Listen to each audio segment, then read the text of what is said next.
حضور یہ سرعالم میں بعض اوقات ہمیں یہ ایسے حالات ہمیں دیکھے روز کہ شادی کے معاملات میں جب لڑکا لڑکی راضی ہو جاتے ہیں تو لڑکا لڑکی کے والدین کے پاس جاتا ہے کچھ تحفہ لے کے، میں آپ کی بچی سے شادی کرنا چاہتا ہوں، تو وہ راضی ہو جاتے ہیں کہ اچھا یہ بچی، لیکن حق مہر جو ہے وہ بعد میں دیں گے. تو وہ شرط یہ ہوتی ہے کہ حق مہر جب دیں گے تو پھر شرعی نکاح پڑھا جائے گا. اچھا.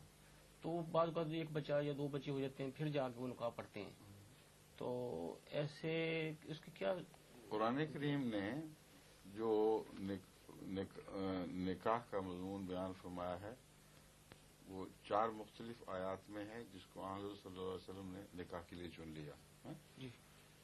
ان میں سے جو پہلی آیت پڑھی جاتی ہے وہ مومنوں کو مخاطب ہی نہیں کر رہی. یا ایھا الناس اتقوا ربکم الذی خلقکم من نفس واحدۃ وخلق منها زوجها وبث منهما رجالا کثیرا ونساء واتقوا اللہ الذی تساءلون به والارحام.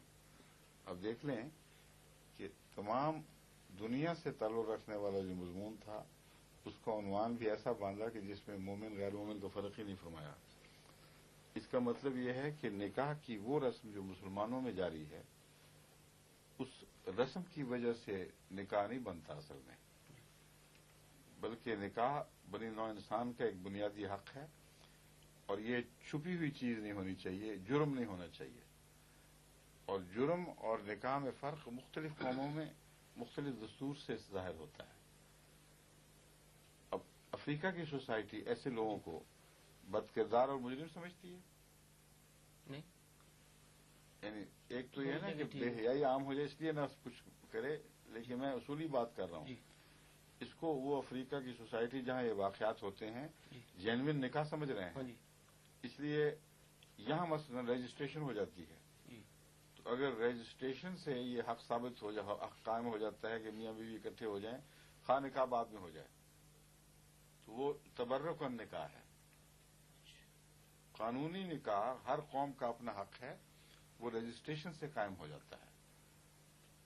چنانچہ بعض لوگ رجسٹریشن کرا کے شادیاں کرا لیتے ہیں، بعد میں کہتے ہیں جی ہمارا نکاح بھی کروا دیا جائے، کیونکہ قانون نے تو صرف رجسٹریشن کو دیکھنا ہے. بس جس چیز کو ملک کا قانون یا دستور جرم نہ سمجھے اور باقاعدہ تعلقات ازدواجی تعلقات کے قیام کے لیے ایک اجازت نامہ سمجھے، وہ چیز ہرگز گناہ نہیں اور وہ نکاح سمجھا جانا چاہیے. اس پر جو شرعی نکاح پڑھایا جاتا ہے اس کی روح تو پہلے قائم ہو چکی ہے. شرعی نکاح کا جو فلسفہ تھا وہی ہے جو میں نے بیان کیا ہے کہ مخفی جرائم کی حوصلہ افزائی نہ ہو بلکہ کھلم کھلا سوسائٹی اسے میاں اور بیوی کے طور پہ تسلیم کر لے. اس بات کا ثبوت یہ ہے کہ یہی مسلک درست ہے، یعنی اس بات کا ثبوت یہ ہے کہ کثرت سے مشرکین اسلام میں داخل ہوئے اور جو بھی طریق تھا اس کو تسلیم کیا گیا اور ان کے اوپر دوبارہ نکاح کی شرط نہیں آئی. اس لیے جب میں کہتا ہوں دوبارہ نکاح تبرک ہے تو یہی معنی ہے اصل میں. قومی دستور کو قرآن نے تسلیم کر لیا اور شادی شدہ جتنے آئے تھے وہ اسی طرح ہوئے. اور انبیاء کے والدین کے نکاح کس نے پڑھائے تھے؟ وہ بھی دستور کے مطابق ہوا کرتا تھا. اس لیے یہ ایک جو انسٹیٹیوشن ہے یہ انٹرنیشنل ہے، تمام عالم پر مشترک ہے، اور قرآن کریم نے اس طریق پر جیسا کہ میں نے بیان کیا ہے اس کو غیر معمولی اہمیت دی اور آغاز میں تمام بنی نوع انسان کو مخاطب کر کے فرمایا کہ تم یہ کرنا اور یہ کرنا، اور مومن اور کافر کی کوئی بحث نہیں چھیڑی.